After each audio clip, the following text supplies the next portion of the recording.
One is your emergency police fire ambulance. It's a car across the street. It looked like it's up out of telephone poles and the headlights are on. And I don't see anybody out of the car. And my grandbaby said they thought they heard some shooting.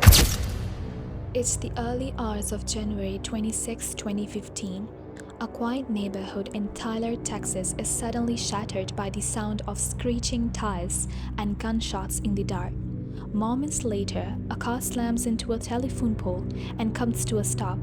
To neighbors, it looks like a simple accident, but when police arrive, they quickly realize this is no accident. Quite a bit of blood, unusual for this kind of wreck, so. Inside the driver's seat is 24-year-old Ty Underwood, slumped over, bleeding heavily. At first glance, first responders think she's unconscious from the crash. But then they notice the blood, the bullet holes. Ty Underwood has been shot multiple times, and the so-called accident is actually a murder scene.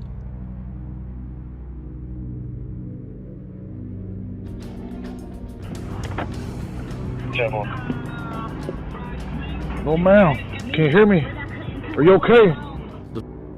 Ty was more than just a name in the headlines. She was a daughter, a friend, and someone who lived boldly. Ty had been born as Tyrone Underwood, but she lived proudly as her true self, a transgender woman. Friends described her as outgoing and unstoppable. Ty had moved from her small hometown of Lufkin to the nearby city of Tyler, chasing independence and a bigger life. She knew Texas wasn't always safe for people like her, but Ty was determined to live authentically. Now that authenticity had cost her everything. When police examined the scene, they found something odd. In Ty's car, her purse, cash, and personal belongings were untouched. This was not a robbery. Whoever killed Ty wanted her silenced. Detectives discovered one major clue: Ty's cell phone. If she had been meeting someone that night, the phone might hold the answer. But there was one problem. The device was locked. Investigators had only a handful of guesses before the phone would permanently lock. After 10 attempts, they finally cracked the code using Ty's date of birth. What they found inside changed the investigation entirely. The phone revealed intimate messages with a man named Carlton Champion, a 21-year-old freshman football player at Texas College. At first, Carlton denied even knowing Ty. He claimed they had met only once, that he had no relationship with her. But Ty's phone told a very different story. The texts between them were flirtatious, romantic, and even sexual. Carlton knew Ty was transgender. He had spent nights at her apartment. Their relationship was real, but it was also a secret. In conservative, church-going Tyler, Texas, Carlton was a rising college athlete, admired on campus and in the community.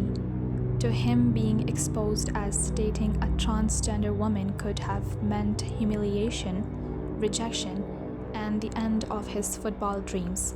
According to the police, Carlton wanted to keep Ty hidden at all costs. On the night of the murder, their messages grew tense.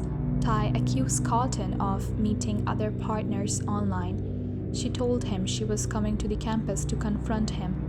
Carlton panicked. He begged her not to show up, but Ty didn't back down. Her final text read, "I'm here." Minutes later, she was dead. The digital trial placed Carlton with Ty at the time of the murder. Surveillance footage from his dorm backed it up. He left campus just before the shooting and returned minutes later. To make matters worse, DNA swabs from Ty's car matched Carlton. His prints were found on the seatbelt and door handle, even though he swore he had never been inside. When detectives confronted him with the evidence, Carlton showed no remorse. In fact, he laughed, joked, and even asked for a hamburger in the middle of a questioning. Investigators were stunned by his arrogance.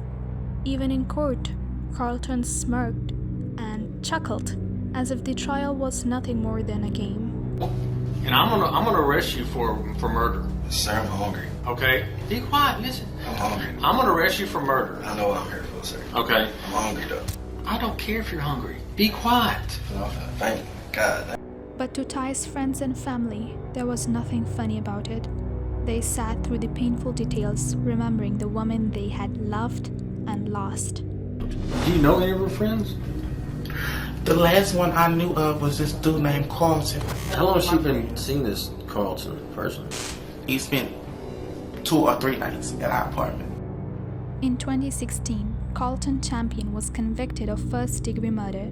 He was sentenced to life in prison. He will be eligible for parole in 2045. For Ty's family, the verdict brought some justice, but not peace. They had lost a bright young woman who had only just begun to live her truth. Ty became one of the first of at least 21 transgender women murdered in the United States in 2015, most of them women of color. That number rose even higher in the years that followed. Sometimes the memories are so good, I can feel it. It gives me chill bumps. I always have that friendship in my heart. I will always walk with her in my heart. So as crazy it might sound, she's still my friend. We're still rocking this world together. Honestly. Ty's story is not just about a single tragedy in Texas. It reflects a wider reality that being openly transgender in America can still be dangerous. But her friends say they will always remember her spirit, a woman who lived boldly, unapologetically, and refused to hide who she was. Until then, do subscribe.